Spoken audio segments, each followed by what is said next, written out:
दर्शकवृन्द नमस्कार। सगरमाथा टेलिभिजनबाट प्रसारण भइरहेको कार्यक्रम जनअदालतमा हार्दिक स्वागत छ। म हिमाल बस्नेत। दर्शकवृन्द, लामो समयको लकडाउनपछि नेपाली अर्थतन्त्र धराशायी बनेको छ।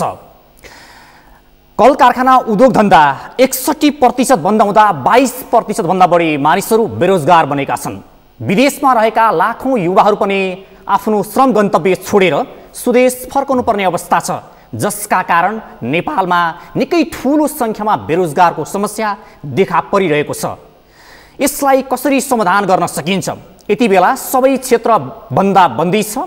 विशेष गरी होटल व्यवसाय पनि चौपट छ, पर्यटन क्षेत्र पनि बन्दाबन्दी छ र यो बेला अहिले यो देशको अवस्थालाई राज्यले कसरी अगाडि बढाउने विचार गरिरहेको छ। यावत विषयमा कुराकानी गर्नको लागि आज हाम्रो बीचमा हुनुहुन्छ उद्योग वाणिज्य तथा आपूर्ति राज्य मन्त्री मोतीलाल दुगड। आउनुहोस्, उहाँलाई कार्यक्रममा स्वागत गर्दै आजको श्रृङ्खला सुरुवात गरौँ। मन्त्रीजी, यहाँलाई कार्यक्रममा स्वागत छ। धन्यवाद। सन्चै हुनुहुन्छ? ठिक छ। अब कार्यक्रम यहीँबाट सुरुवात गरेँ। पछिल्लो समय नेपाल कम्युनिस्ट पार्टी नेकपाभित्र विवाद देखियो। यो पार्टी फुटको नजिक पुगो पनि भन्छन्। वास्तवमा के हो मन्त्रीज्यू? यो आफ्नो एजम्सन छ। होइन, कसैले यसलाई फुटको लागि फुटको सङ्घारमा पुगिसकेको भनेर भन्छन्। कसैले भन्छ अझ बलियो हुनको लागि एउटा एक्सट्रिममा जानुपर्छ नि। पार्टीका नेताहरूको बिचमा गहन छलफल भएर सबले आफ्नो मनको भावनाहरू राखेर अनि कसरी चाहिँ हामी मिलेर अगाडि बढ्ने, जुटेर अगाडि बढ्ने भन्ने कुराहरू छ। त यो विभिन्न किसिमको अहिले कुराहरू आइरहेछ, छलफलहरू चाहिँ भइराखेको छ पार्टीभित्र। पार्टी फुटि नै हाल्छ भन्न सकिँदैन र मिल्दैन पनि। यो चाहिँ एउटा गम्भीर मोड अवश्य हो पार्टीभित्र, किनभने यो सबको आफ्नो मनोविज्ञानको कुरो पनि छ, सबको आफ्नो काम गर्ने शैली र तरिकाको पनि कुरो छ र पार्टीभित्रको अलिकति गुटबन्दीको कुरो पनि छ। तर ओभरअलमा पार्टी फुटि नै हाल्छ भन्ने छैन। र यो जुन किसिमको अहिले पार्टीभित्र जुन यो केही नेताजीहरूको आपसमा छलफल चलिरहेछ, गम्भीर अवस्थामा छ, यो चाहिँ नेपाल कम्युनिस्ट पार्टीमा मात्रै होइन, हरेक पार्टीमा हुन्छ यो। र नेपालमा मात्रै होइन, विश्वको हरेक पार्टीमा यो हुने एउटा परम्परा नै छ, चलनै छ। यो भइरहन्छ, यो बन्छ, मिल्छ, फेरि केही हुन्छ, यस्तो भइरहन्छ। यो कुनै नयाँ प्र्याक्टिस होइन। जस्तो मान्छेले यति बेला जनताहरूले त पार्टी फुट्छ नै भन्ने किसिमका समाचारहरू बाहिर आइरहँदाखेरि नफुटी पो हाल्ने हो कि भन्ने किसिमको त्यो विश्लेषण पनि कता कता सुनिन्छ। नफुटेको भए राम्रो हुन्थ्यो। र अहिले पनि म भन्छु, हामीहरू आशावादी छौँ पार्टी चाहिँ हतपत फुट्दैन। हाम्रा विद्वान नेताहरू, हाम्रा धेरै ठुलो त्याग गरेर यहाँसम्म, बलिदान गरेर यहाँसम्म आइपुगेका नेताहरू यो पार्टीलाई यत्रो यो ठाउँसम्म पुर्याइदिएर 2/3 मेजोरिटी ल्याएर सरकार बनाएर सरकार सफलतापूर्वक चलाइराखेको नेताहरूले चाहिँ यो पार्टीलाई पक्कै नै फुट्न चाहिँ दिनुहुन्न। समझदारीको कुरा छ। अहिले असमझदारी बढी भएको हुनाले अलिकति प्रत्यक्ष अप्रत्यक्ष रूपमा यसमा चाहिँ विभिन्न किसिमका लान्छनाहरू लागिरहेछन् नेताहरूमाथि।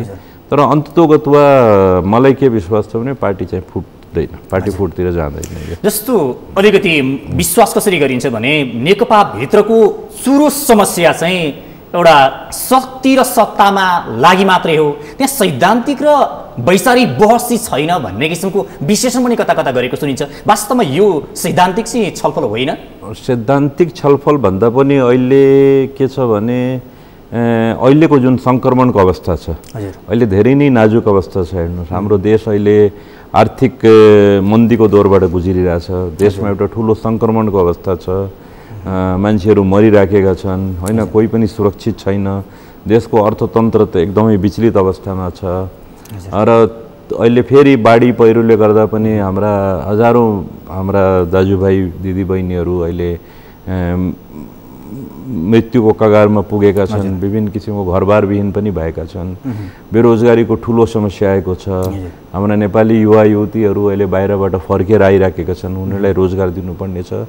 यो शताब्दीमै आउने यस किसिमको यो समस्या यो पहिलोपटक नेपालमा देखा परेको यति गम्भीर समस्या। यस्तो समयमा चाहिँ सबैले समझदारीको साथमा र त्याग र बलिदान जुन हाम्रा नेताहरूले गर्दै आएका छन् त्यो त्याग र बलिदानको भावना अझै कायम राखेर पार्टीलाई एकजुट गरेर पार्टीका सबै नेताजीहरू सबै कार्यकर्ताहरू सबै मिलेर अहिले देश बनाउनतिर लाग्नुपर्छ। पार्टीलाई तोड्न विखण्डन गर्नतिर लाग्यो भने देशको जनतामा एउटा ठुलो वितृष्णा फैल्छ राजनीतिक पार्टीहरूप्रति र उनीहरूको एउटा जुन विश्वासको वातावरण छ जो गुम्छ। 2/3 सरकार यति मजबुत यति स्ट्रङ ऐतिहासिक सरकारले पनि केही गर्न पाएन भने त फेरि जनतामा एउटा ठुलो फ्रस्ट्रेसन हुन्छ, जनताको विश्वासको वातावरण नै गुम्छ, जनताले विश्वासै हुँदैन अब के गर्ने भनेर।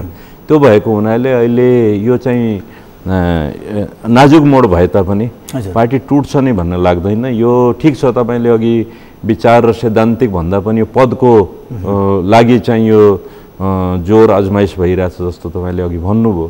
यो पद पोस्ट भन्दा पनि पार्टी र देशलाई सबभन्दा माथि राखेर यदि हामी अगाडि बढ्यौँ भने समस्या कहीँ पनि आउँदैन। अब तपाईँहरू जस्ता एउटा सृजनशील व्यक्तिहरू चाहिँ अगाडि कहिले आउने पहिलो प्रश्न जस्तो के छ भने अब माधव नेपाल, झलनाथ खनाल, त्यसै गरी प्रचण्ड जो अहिले पछाडि आएर देशको बागडोर सम्हाल्ने अनुहारहरू भनेको यिनै हुन्।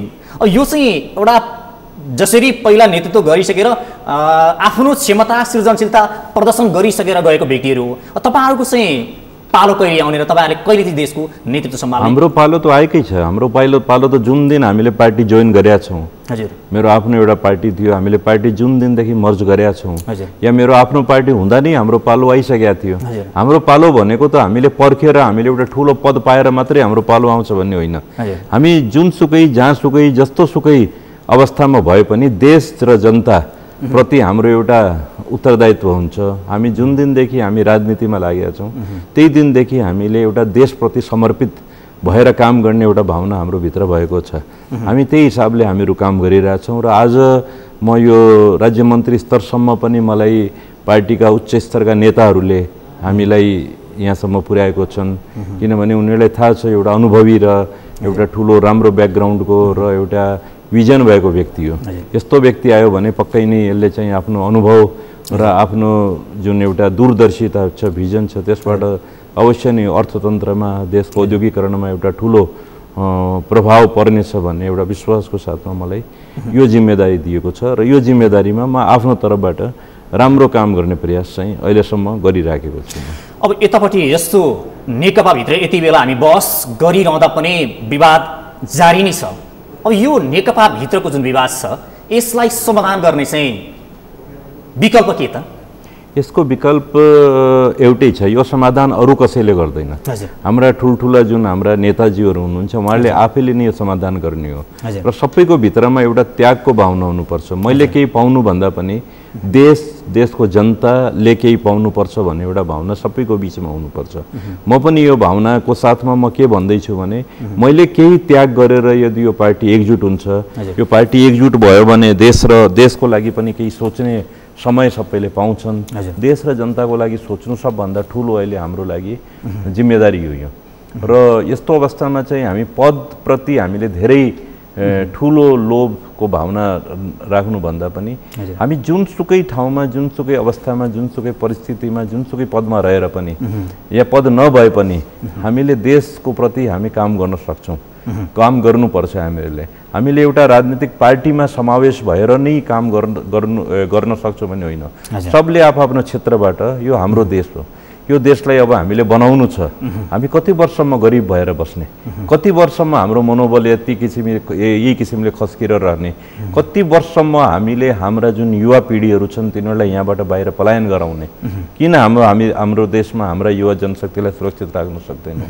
त्यतातिर अब ध्यान जानुपर्छ, न कि अब अनाहको द्वन्द्वमा अब हामी अल्झिनु पर्दैन। त्यो समय गइसक्यो। अब देशमा स्थिरता आइसकेको छ, देशमा एउटा नयाँ व्यवस्थाको सृजना भइसकेको छ, नयाँ संविधान बनिसकेको छ, यत्रो स्ट्रङ गभर्मेन्ट आइसकेको छ। अब त एउटै काम छ, सबैको एउटै लक्ष्य हुनुपर्छ, अब देशलाई बनाउनु छ।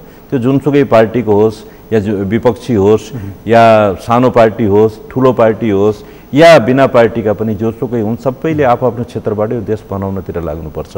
हामीसँग अर्को विकल्पै छैन।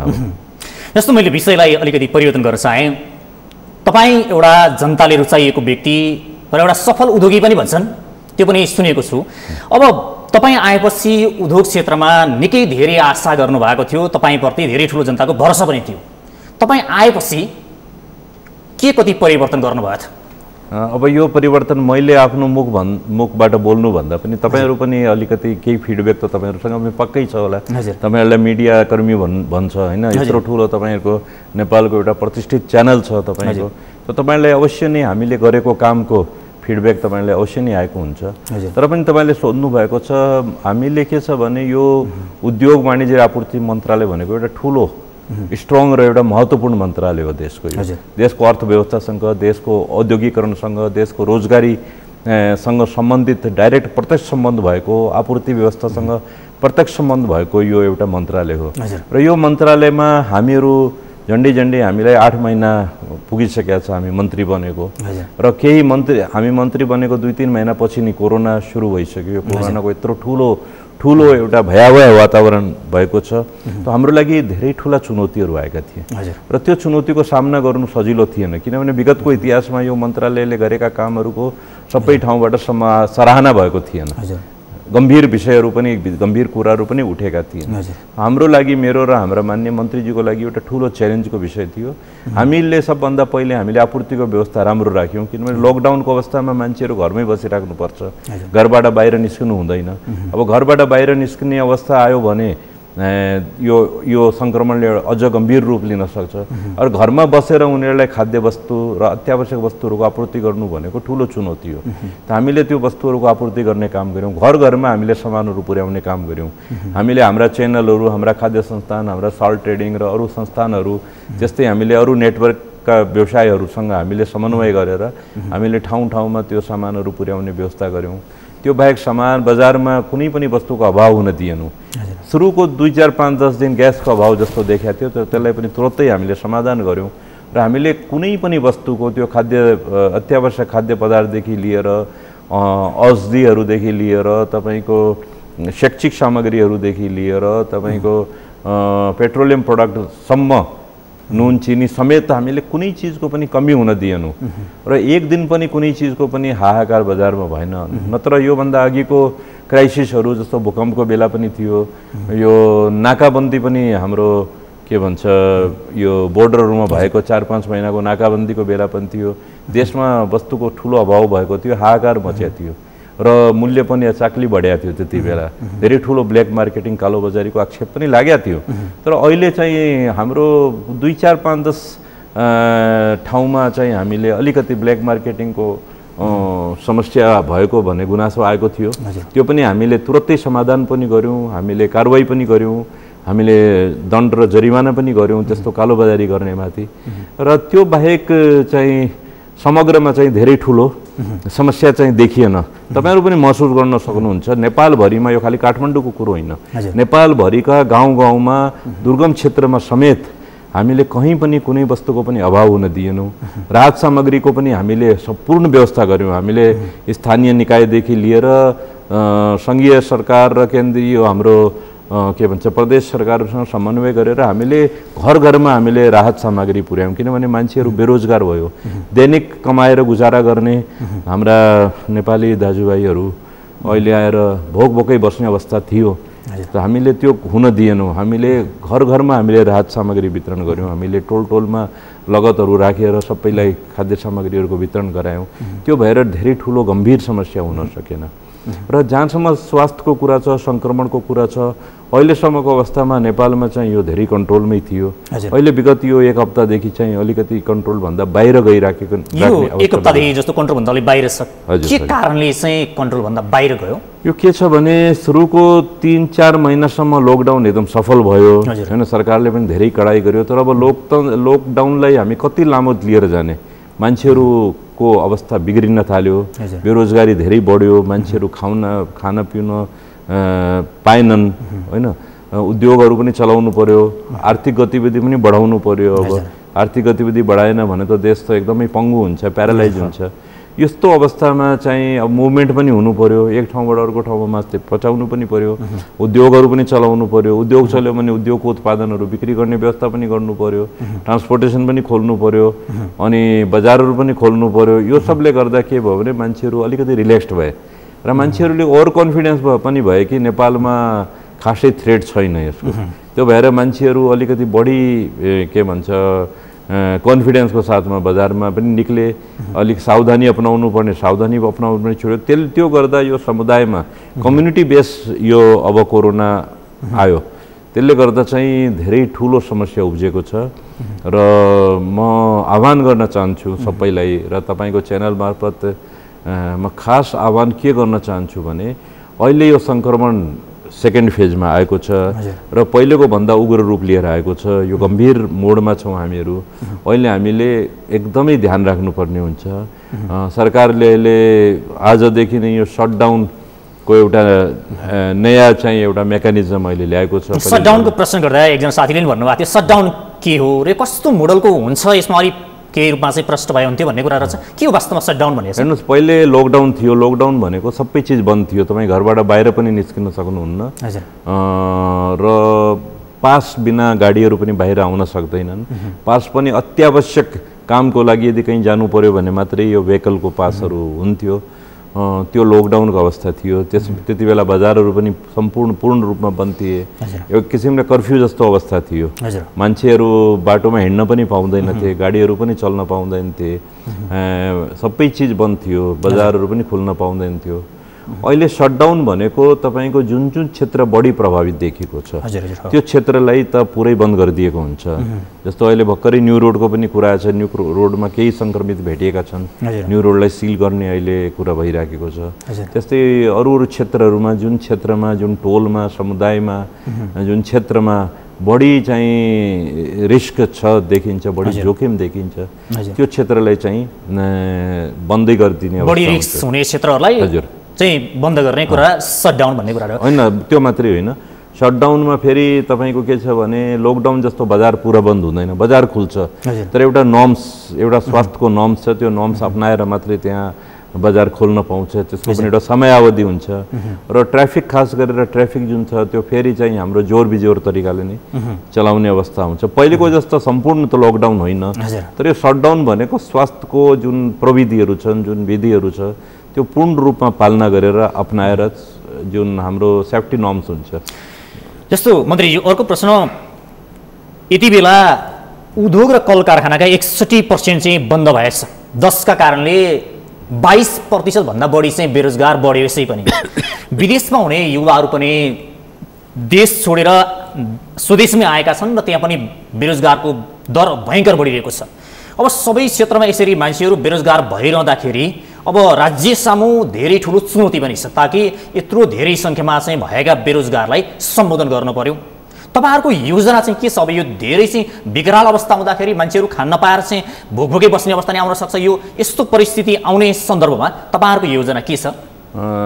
यो तपाईँले धेरै एउटा गम्भीर प्रश्न उठाउनु भएको छ र समसामयिक प्रश्न पनि छ। अहिले सबभन्दा ठुलो समस्या रोग र भोकले लड्नु। त्यो रोगले लड्नको लागि सरकारको एउटा जुन डिपार्टमेन्ट छ त्यसले काम गरिरहेछ।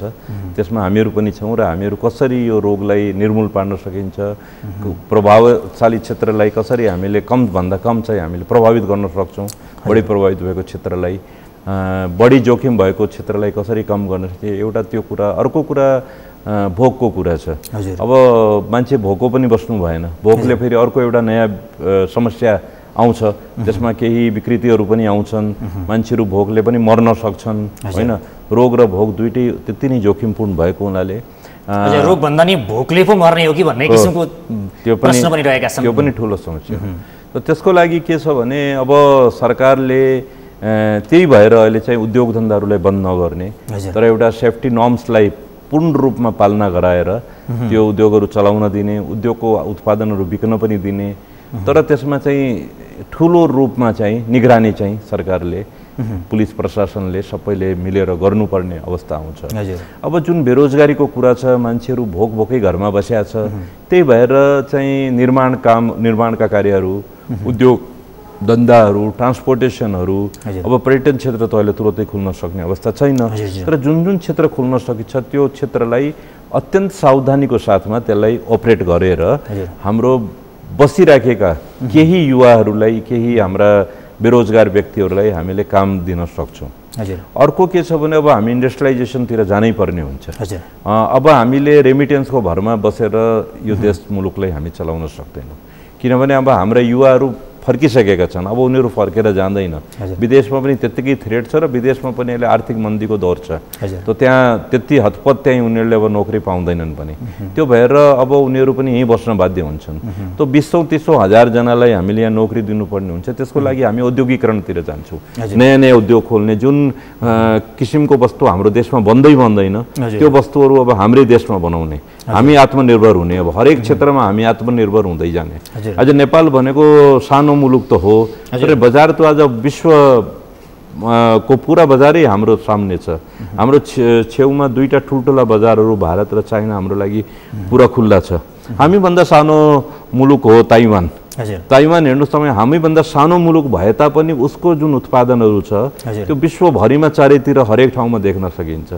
हामी किन गर्न सक्दैनौँ हामी हाम्रो उत्पादनलाई विश्वमा बेच्न सक्छौँ किन सक्दैनौँ हाम्रो विल पावरको कमी एकदम स्ट्रेट फरवर्ड तपाईँले सोध्नुभयो म तपाईँलाई एकदम सिधा सिधा जवाब दिन्छु हाम्रो विल पावरको कमी हामी काम गर्न चाहेनौँ हामीसँग कमी केही छैन हामी भनेको त गरिब मानसिकता मात्रै हाम्रो गरिब छ हामी गरिब होइनौँ हाम्रो देश भनेको त धेरै छिटो र धेरै कम समयमा समृद्ध बन्न सक्छ यदि हामी सबै मिलेर यो देश बनाउनतिर लाग्यौँ भने अनावश्यक झमेलाहरूमा अल्झिनु भन्दा पनि हामी अब देश बनाउनतिर लाग्नुपर्छ हाम्रो विल पावर मजबुत गर्नुपर्छ मनोबल हाम्रो उच्च राख्नुपर्छ र हाम्रा युवा दक्ष जनशक्ति जुन कि हाम्रो एसेट हो हाम्रो सम्पत्ति हो तिनीहरूलाई हामीले हाम्रै देशमा रोक्नुपर्छ यहाँ रोकेर तिनीहरूलाई हामी काम दिनुपर्छ हाम्रा रुग्ण भइसकेका उद्योगहरूलाई हामीले पुनः सञ्चालन गर्न सक्नुपर्छ त्यो कार्यान्वयन गर्ने मुख्य क्षेत्रमा तपाईँहरू नै हुनुहुन्छ योजनाहरू होलान् अब यहाँ युवाहरूलाई कसरी परिचालन गर्ने भन्ने त योजनाहरू तपाईँ हामी त्यही योजना अन्तर्गत हामी म अहिले तपाईँसँग यो कुरा गर्दैछु र भन्दैछु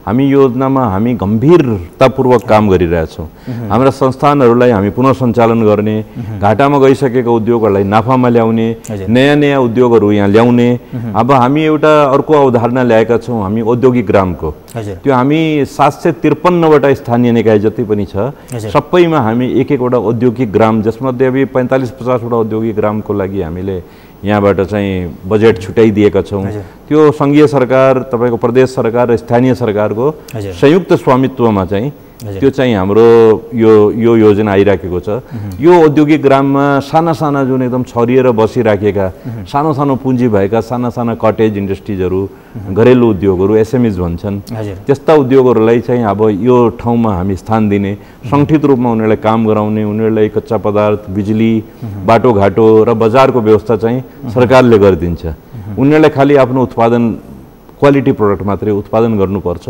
बाँकी सबै व्यवस्था सरकारले गरिदिन्छ र अन्तमा उनीहरूलाई सङ्गठित रूपमा उनीहरूको जुन उत्पादन हुन्छ त्यसलाई देश र विदेशको बजारहरूमा बेच्ने व्यवस्था पनि हामीहरूले गर्छौँ हामीसँग टिइपिसी जस्ता संस्थाहरू छन् त्यो संस्थाहरू मार्फत हामी उनीहरूलाई बजारीकरण पनि गरिदिन्छौँ त्यसको साथसाथै हामीले कृषिमा पनि आधुनिकीकरण गरेर कृषिमा पनि हामी आत्मनिर्भर हुनतिर हामी लाग्ने हाम्रो प्लानिङ छ अहिले यस्तो गऱ्यौँ भने त हामी हाम्रो भएका यति बेरोजगारीलाई हामी बहुत छिटोभन्दा छिटो हामी यिनीहरूलाई रोजगारी दिन सक्छौँ एउटा प्रश्न है मन्त्रीज्यू जस्तो छिमेकी राष्ट्र चीन भारत उद्योग मार्फत नै तीव्र रूपमा विकासको गतिमा अघि बढ्ने योजना बनाइरहेका छन् विकसित पनि भइरहेका छन् हामीहरू चाहिँ भएका उद्योग धन्दा पनि बन्द गरिरहेका छौँ बौद्ध आएपछि त भन्ने हो भने 1 दर्जन जति उद्योगहरू बन्द नै भए यो चाहिँ हामीले सिक्न नचाहेको हो कि अब त्यहाँ छिमेकी राष्ट्रहरू त्यही मार्फत चाहिँ विश्वमा चाहिँ विकासको गतिमा अघि बढिसके हामी भने भएका नि बन्द गर्दैछौँ के गर्न खोजिएको हो यो चाहिँ यो विडम्बना हो यो ठुलो दुर्भाग्य हो हाम्रो देशको लागि म त अहिले पनि भन्छु देशमा सुरु भएको एउटा उद्योग पनि यदि बन्द भयो भने त्यो एउटा ठुलो हाम्रो लागि क्षति हो त्यो उद्योगीहरूको लागि त्यो समूहको लागि मात्रै होइन हाम्रो देशको लागि ठुलो क्षति हो एउटा नराम्रो मेसेज जान्छ मनोबल पनि गिर्छ अरू उद्योगीहरूको पनि अरू चाहिँ हाम्रो लगानीकर्ताको मनोबल गिर्छ देश विदेशमा एउटा नराम्रो मेसेज पनि जान्छ हामीले अब कुनै पनि उद्योग बन्द हुन दिनु भएन अहिले हालसालै तपाईँको केही उद्योगहरू बन्द भएको खबर पनि तपाईँले सुन्नुभएको छ त्यो उद्योगका समूहहरूसँग हामीहरू छलफल गर्दैछौँ तपाईँ किन बन्द गर्नुभयो के कारणले तपाईँको उद्योग बन्द भइरहेछ, तपाईँको के समस्या छ, सरकारले कहाँ तपाईँको समस्याहरूलाई एड्रेस गरेन, त्यो सब कुरा गरेर हामीहरूले अब उद्योगहरूलाई भरसक हामीले कुनै उद्योग बन्द गर्नु नपरोस्, बरु बन्द भइसकेको उद्योगहरूलाई पनि पुनः सञ्चालनमा ल्याउनु पर्यो हामीहरूले। त्यसको लागि मैले अघि पनि भने अब हामीले हाम्रो मानसिकता परिवर्तन गर्नुपर्छ।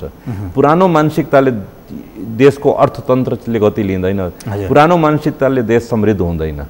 हामी केमा कमी छौँ? हामीसँग केही कमी छैन, हामीसँग रिसोर्सेस छ, हामीसँग भरेको छ इन्फ्रास्ट्रक्चर, हामीसँग केही कमी छैन। हामीसँग खाली कमी विल पावर, सेल्फ कन्फिडेन्स र लेक अफ कन्फिडेन्स, कम्युनिकेसनको अभाव छ होइन। निजी क्षेत्र र ब्युरोक्रेट्सको बिचमा कम्युनिकेसनको अभाव छ, कन्फिडेन्सको अभाव छ, विल पावर छैन, हाम्रो मनोबल बढेको छैन। म यो मन्त्रालयमा आइसकेपछि म हेर्दैछु उद्योगी व्यवसायीहरूको मनोबल यो 7-8 महिनाको पिरियडमा कति उच्च भएको छ। उनीहरू भन्छ हो काम त यो तरिकाले हुनुपर्छ, जुन काम 1 महिनामा हुँदैन त्यो फाइल हामी 1 दिनमा हामी त्यो फाइललाई त्यहाँबाट हामी त्यसलाई सदर गरेर पठाउने गरेका छौँ। हुने काम 1 दिनभन्दा 2 दिनभन्दा बढी रुक्यो भने त्यसको जवाबदेही हाम्रा कर्मचारीहरूसँग हामी जवाब लिन्छौँ, किन यो काम रुकेको, रोक्नु हुँदैन। हाम्रो निजी क्षेत्रको समय धेरै अमूल्य छ, 1 दिन पनि त्यो समयलाई खेर जान दिनु हुँदैन, किनभने निजी क्षेत्रलाई हामीले समृद्ध गरेनौँ भने देश समृद्ध हुन सक्दैन। त्यो निजी क्षेत्रको मनोबल कहिले पनि गिर्न दिनु हुँदैन, उनीहरूको मनोबल बढ्नुपर्छ।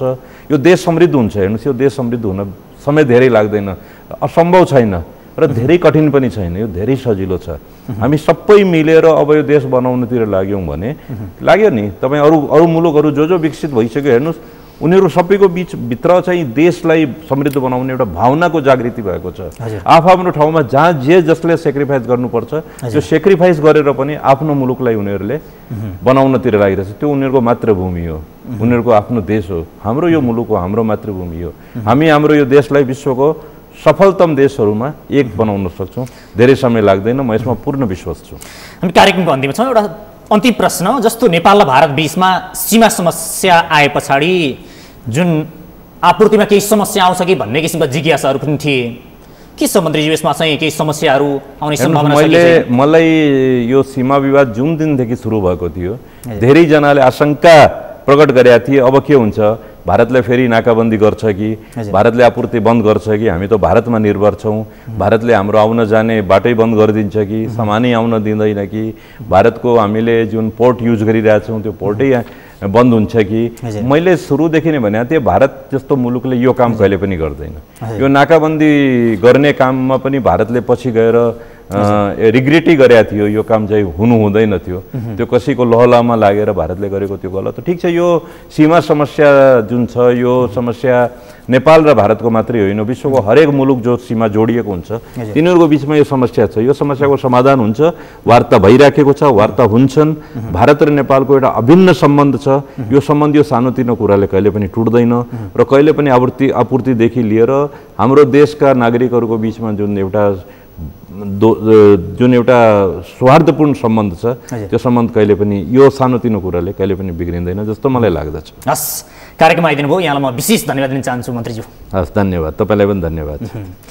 दर्शकबिन, आज हाम्रो कार्यक्रममा हुनुहुन्थ्यो उद्योग वाणिज्य तथा आपूर्ति मन्त्री राज्य मन्त्री मोतीलाल दुगड। उहाँसँग विशेष गरी पछिल्लो समय देशमा देखिएको जुन किसिमको समस्या छ यसको बारेमा हामीले छलफल गऱ्यौँ। यो सँगै आजको कार्यक्रमको समय सकिएको छ। नमस्ते।